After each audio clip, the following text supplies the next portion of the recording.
விஜய் வந்து காவேரி வீட்டுக்கு வராரு. இங்க காவேரி எல்லாருமே உட்காந்து பேசிட்டு இருக்கும்போது, விஜய் வந்து காவேரி வீடு அம்மா கிட்ட சொல்றாரு, "இந்த மாரி நான் ஹெல்ப் பண்றேன். உங்களுக்கு அந்த டாக்குமெண்ட்ஸ நான் வாங்கி தரேன். நீங்க கவலைப்படாதீங்கன்னு" சொல்லிட்டு ஆறுதல் சொல்றாரு. இத கேட்டு சாரதா செம்மையா டென்ஷன் ஆயிடுறாங்க. "நீங்க யார் ஆறுதல் சொல்றதுக்கு? நீங்க யார்? எதுக்காக வாங்கி கொடுக்கணும்? உங்களுக்கு இந்த குடும்பத்துக்கு எந்த சம்மந்தமும் இல்லைன்னு" சொல்லிட்டு மறுபடியும் அவமானப்படுத்துறாங்க. இதெல்லாம் தாங்கிக்க முடியாத விஜய் வந்து செம்மையா டென்ஷன் ஆயிடுறாரு. என்னதான் நினச்சிட்டு இருக்கீங்க உங்க மனசுல? நான் என்னதான் உங்கள பண்ணேன்? ஏன் இப்படிலாம் பண்ணிட்டு இருக்கீங்க? உங்களுக்கெல்லாம் கொஞ்சம் கூட இரக்கமே வராதா? நான் இவ்வளோ தூரம் வந்து போராடுறேன். காவேரி கூட சேர்த்து வாழணும்னு சொல்லிட்டு உங்களுக்கு அந்த எண்ணமே வராதா? நீங்கள்லாம் காவேரிக்கு அம்மா தானன்ற ஒரு வார்த்தையை கேட்டுறாரு.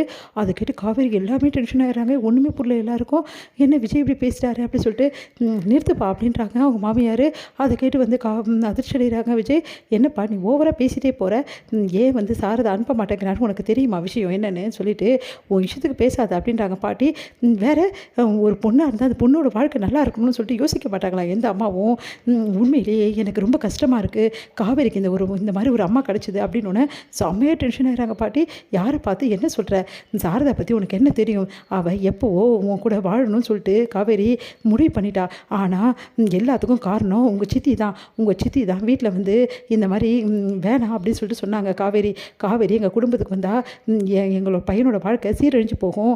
இதுக்கப்புறம் எங்களுக்கு எந்த சம்மந்தமும் வேணாம். உங்கள் பொண்ணு எங்களுக்கு தேவையில்லை. நாங்கள் எல்லோரும் குடும்பமாக சேர்ந்து முடிவு எடுத்துட்டோம் அப்படின்னு சொல்லிட்டு சொன்னாங்க. இவ்வளவும் வந்து உங்கள் வீட்டில் பண்ணிவிட்டு கடைசியே வந்து சாரதாவை சொல்கிறியா அப்படின்னே அப்படியே அதிர்ச்சியடைய. நீங்கள் சொல்கிறத உண்மை இல்லாமல் அப்படி ஏன் அத்தை இதெல்லாம் சொல்கிறீங்க? தேவையில்லாத பிரச்சனை. போதும் சாரதா, உன் மேலே எல்லாரும் இப்படி சொல்கிறத என்னால் தாங்கிக்க முடியாது. ஒன்றை மாதிரி மருமகளும் யாரும் இருக்க முடியாது. ஒன்றை மாதிரி அம்மாவும் யாரும் இருக்க முடியாது. அது கூட தெரியாமல் இந்த பையன் 1000 பேசுவார். நான் பார்த்துட்டு இருக்கணுமா? நீ எந்த கேள்வி கேட்கறதாலும் எங்கே கேட்காத, போயிட்டு உன் வீட்டில் கேளு அப்படின்றோட அதிர்ச்சி அடைகிறார் விஜய். அப்படியே வந்து காவேரி பார்க்குறா. காவேரி அழுதுபடி நிற்கிறாங்க. எல்லோரும் நிற்கிறாங்க.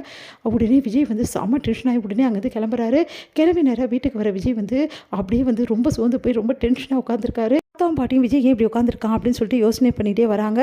என்னப்பா என்ன ஆச்சு அப்படின்னு சொல்லிட்டு கேட்குறாங்க. ஒன்றும் இல்லை தாத்தா அப்படின்னோடனே, என்னப்பா என்ன சொல்லு அப்படின்னோடனே, ஏன் ஒரு டென்ஷனாக இருக்குது அப்படின்னு சொல்லிட்டு பாட்டியெல்லாம் கேட்குறாங்க.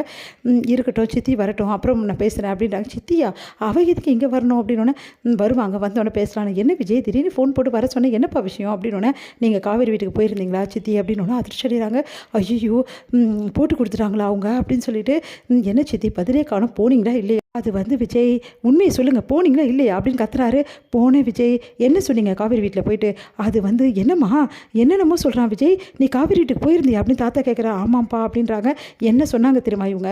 காவேரி நம்ம குடும்பத்துக்கு வேணாம்னு சொல்லிட்டு நம்ம குடும்பமே சேர்ந்து முடிவு பண்ணிட்டோம். இதுக்கப்புறம் எங்கள் பிள்ளைய நீங்கள் கஷ்டப்படுத்தாதீங்க. அந்த பசுபதியால் எங்கள் பிள்ளை பட்டதெல்லாம் போதும். அதனால் காவேரி தேவையில்லைன்னு சொல்லியிருக்காங்க. காவேரியை அவங்க அம்மா என் கூட அனுப்புறதா இருந்திருக்காங்க.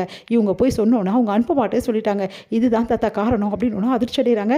உடனே வந்து இப்படி பண்ணுவீங்கன்னு நினச்சி கூட பார்க்கல சித்தி. தயவு செய்து இதுக்கப்புறம் என் மூஞ்சிலே முடிக்காதீங்க. டே என்னடா ரொம்ப ஓவராக தான் போயிட்டுருக்க. சித்தி இப்படி தான் பேசுவாங்களா? அவள் ஒன்றும் தானாக சொல்ல, நான் தான் சொன்னேன். அது மட்டும் கிடையாது, காவேரிக்கிட்டேயே நான் போய் சொன்னேன், இந்த மாதிரி என் பேரனோட வாழ்க்கையை விட்டு போயிடுன்னு சொல்லிட்டு அப்படின்னு ஒன்று பயங்கரமாக அதிர்ச்சி. அப்போ நீங்கள் 2 பேரும் சேர்ந்தா இவ்வளவும் பண்ணியிருக்கீங்களா? சே, நான் உங்ககிட்ட அதை நினச்சி கூட பார்க்கல. காவேரி தான் என் வாழ்க்கை, காவேரி தான் எல்லாமே எனக்குன்னு உங்களுக்கு தெரியும்ல. தெரிஞ்சு கூட இந்த மாதிரி ஒரு கேவலமான விஷயத்தை செஞ்சுருக்கீங்களே, உங்களுக்கு எப்படி மனசு வருது? எனக்கு உண்மையிலே ரொம்ப அவமானமாக இருக்குது.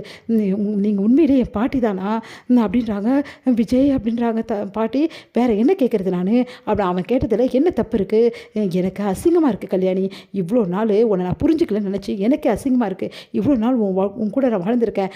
ஆனால் உன்னை பற்றி நான் சரி வேற புரிஞ்சுக்காமல் இருந்திருக்கேன் பாரு அப்படின்றாரு. ஏங்க நீங்களும் அப்படின்னோடனே தாத்தான்னு விஜய் வந்து தோலை கட்டிட்டு அழறாரு தாத்தாவோட தோலை.